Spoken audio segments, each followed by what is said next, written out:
never made it, but I know what it takes. I'm motivated by a mix of emotion. Got my statement, and I'm reading it slow so I can understand it fully. Appreciate my standing, go out of this world and right on time. Oh, never in my life have I seen the sky light up like this. I'm far away from Earth and I wanna know if you exist.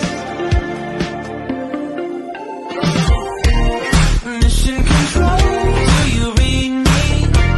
Send me my coordinates lately. Mission control, am I drifting?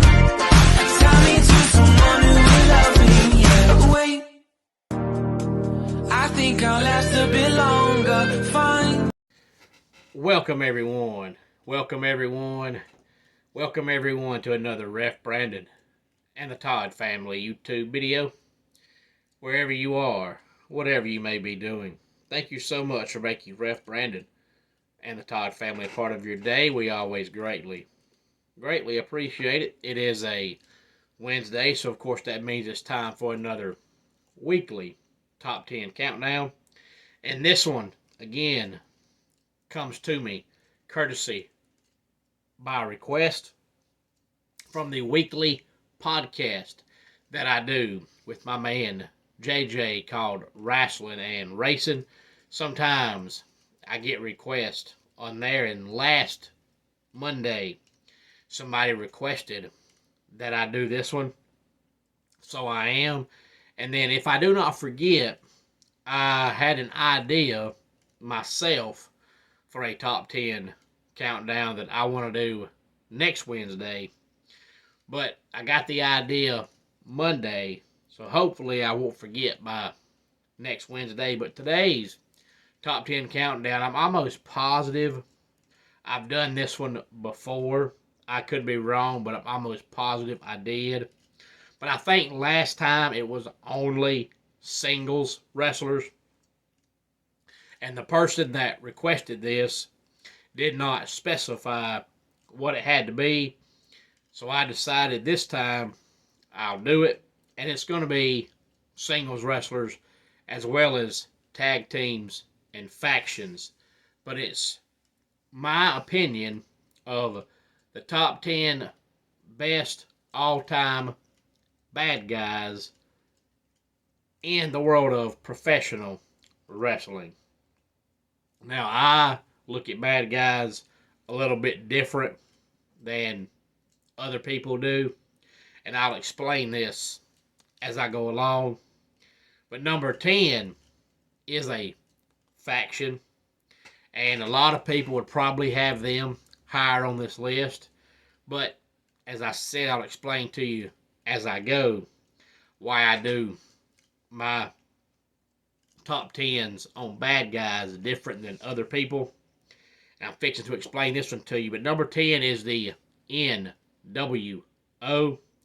And the reason why they're not any higher than number 10 is because, to me, they didn't get to be heels long enough because of fan participation. And this is probably where I differ from other people.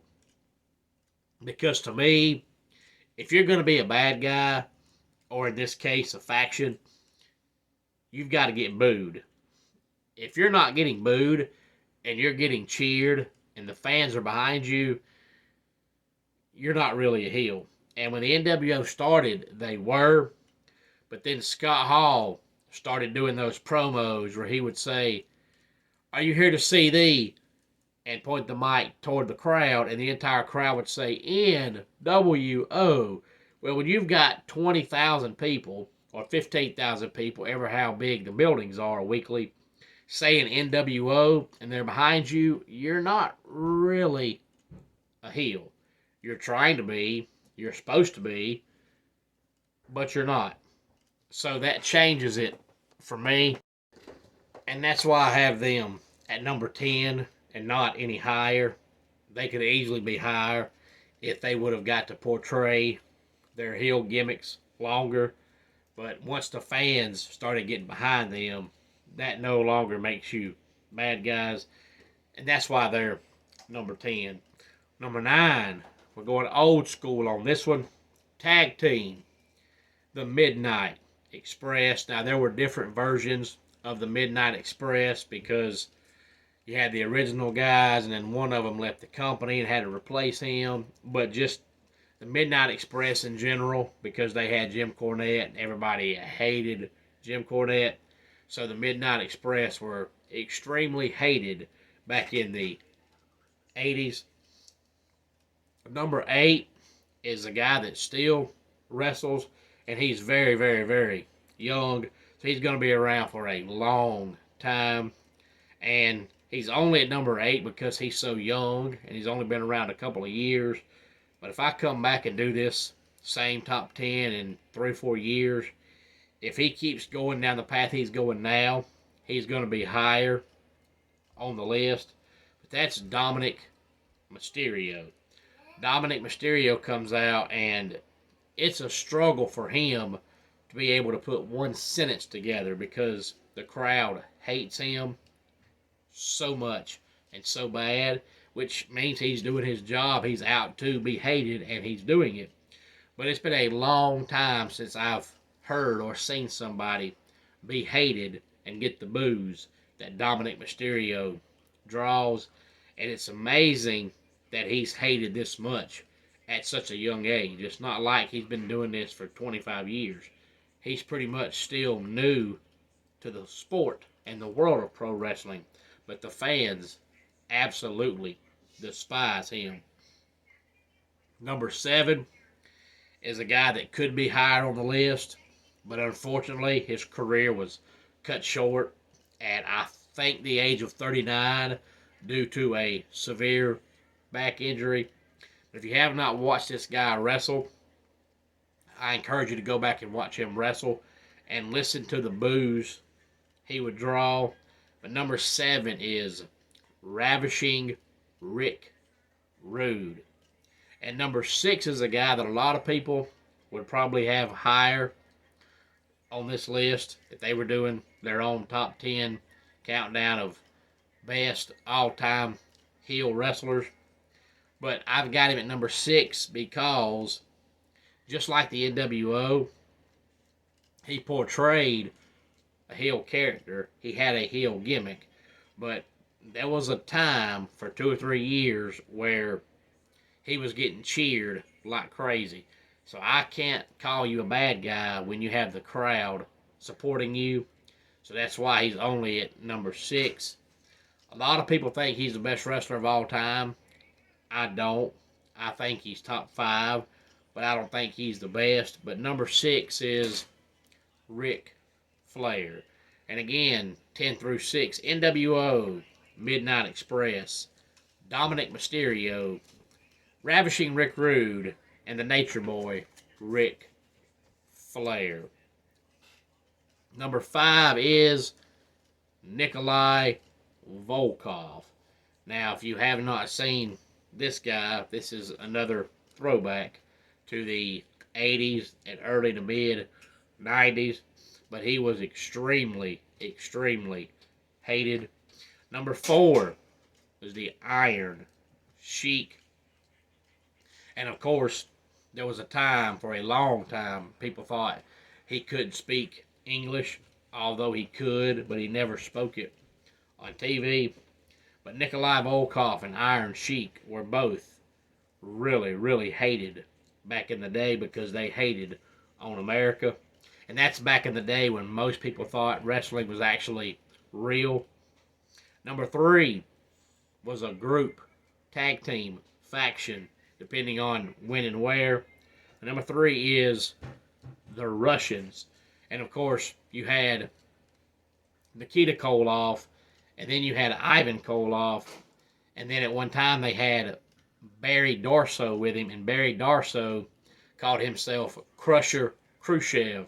And it was so funny because he got on TV and cut promos and didn't even try to pretend like he was Russian. And it was so funny to me, when I first started seeing that as a very, very, very, very young lad, thinking to myself, these fans are idiots. They think this guy's really Russian when he not only does not look Russian, but he's not even trying to use an accent. He's using his regular voice. But as I got older, I realized he was a Russian sympathizer. So he wasn't supposed to be Russian. He joined the group because he hated America and he was a Russian sympathizer. Number 2 and number 1 are two guys that unfortunately did not get to do their gimmicks very long because people got offended by them. And that's why they're the top 2, because when people demand you get pulled off TV because they're mad or upset about your character, then you're doing your job the right way. Number 2, Mordecai. Now, Mordecai had a feud going with The Undertaker. Back in the day, he dressed in all white, and he was supposed to have a long feud with The Undertaker back in the day. But right in the middle of it, people got mad and upset about the character, and he had to get pulled from TV. So we'll never know what direction the character was going. And number 1, I actually really find humorous that people got so mad about it. But number 1, Muhammad Hassan. Now, Muhammad Hassan was supposed to get a huge push and be a big-time main event guy. But this is back when SmackDown came on the CW network, and there was so many people that got mad about what he was saying and doing that the CW executives had to call and email Vince McMahon and say, if you don't get Muhammad Hassan off our TV, we're going to have to pull SmackDown from our network because the fans hate him so much. And things like that I find humorous because people always make fun of wrestling, saying, oh, it's scripted, it's fake, and all that, but yet you get mad about it. If it ain't real and it's all fake and so scripted, why are you mad about it? You're mad about something that ain't real. So I find it humorous, especially this day and time when you have Google. Now, back in the day when you had Iron Sheik and Nikolai Volkov and the Russians, it was easy for somebody to do a Russian character or, any kind of other country because you didn't know. There was no Google. You just had to go by what you saw. But this day and time with Google, you can easily get on there and find out the real name of any wrestler and who they really are and where they're really from. So anybody could get on Google and find out Muhammad Hassan was from New York City, and he was not really from Iraq or Iran or wherever he was supposed to be from.